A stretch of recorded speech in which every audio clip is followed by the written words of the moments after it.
салом дӯстон, Харри Кейн метавонад аз футболи бузурги Аврупо даст кашад ва ба Арабистон равад. Дастаи Ал-Ҳилол аллакай кору боро дар ин самт оғоз кардааст. Танҳо ҳамин тавр ҳамлагари англис метавонад аз асурати Тоттенхем халос шавад. Шайхҳо ҳар қадаре ки бар ивази Кейн маблағ лозим бошад пардохт мекунанд. Дар бораи ин ва дигар хабарҳои муҳими дунёи футбол аз видеои имрӯзаи мо маълумот пайдо карда метавонед. Як лайк қиматбоҳои худро гузоред ва то охир бо мо бошед.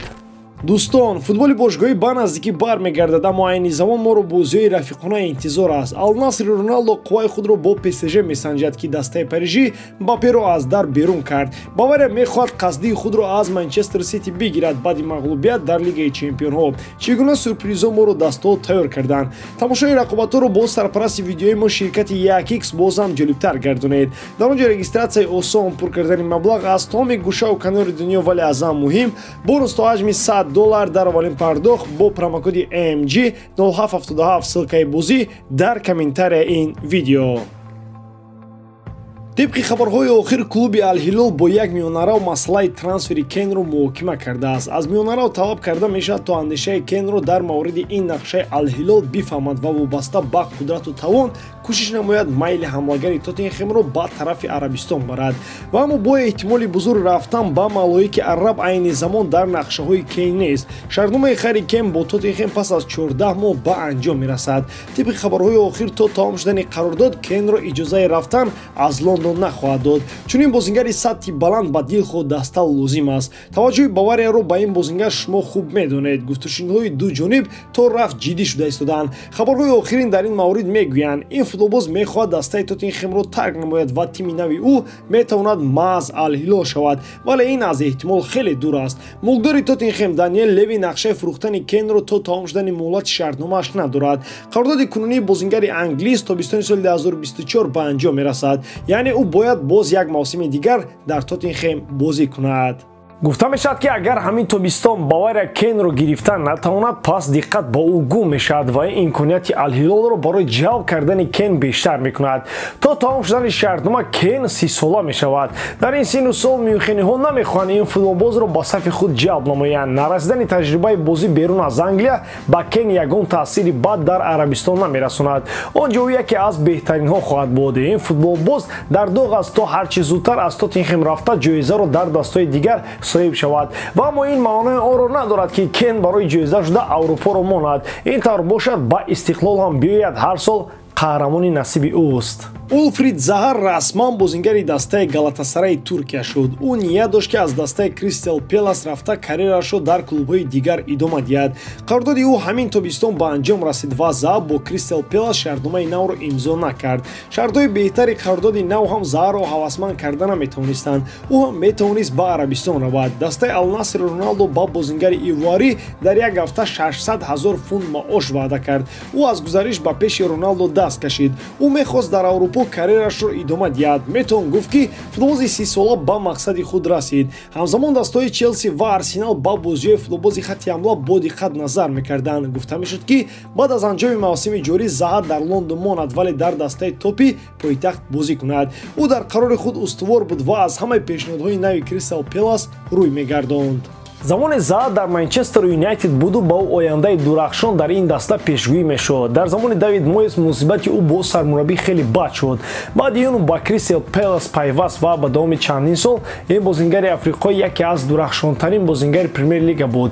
Ин ҳам дар ҳолест, ки ӯ дар яке аз дастҳои миёнаҳоли чемпионати Англия бозӣ мекард. Дар мавсими суперижда бозингари 30 сола дар 26 бозӣ 7 гол ва 2 ассист дорад. Ҳамаи сармураббиёне, ки ба Кристал Пелас меомаданд, Заҳарро ҳамчун бозингари озод дар хатти нимҳимоя ва ҳамла истифода мебурданд.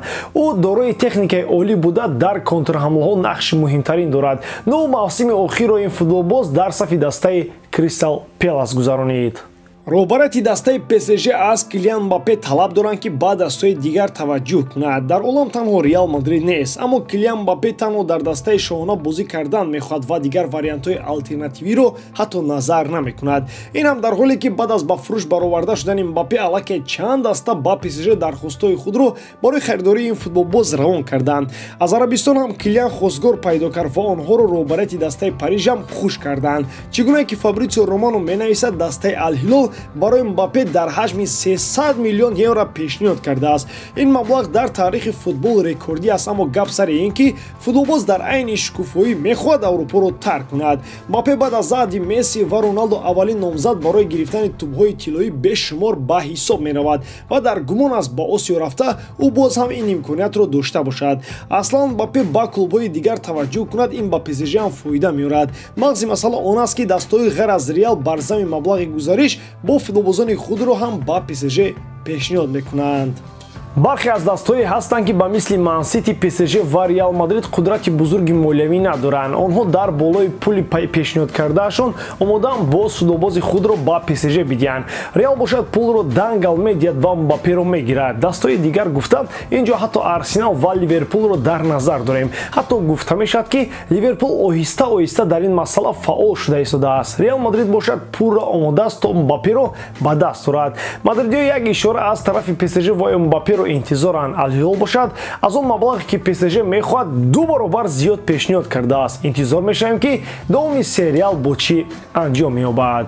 Харви Барнс бозингари нави дастаи Ньюкасл гардид. бозингари 25сола то ҳамин дан дар сафи дастаи Лестер бозӣ мекард.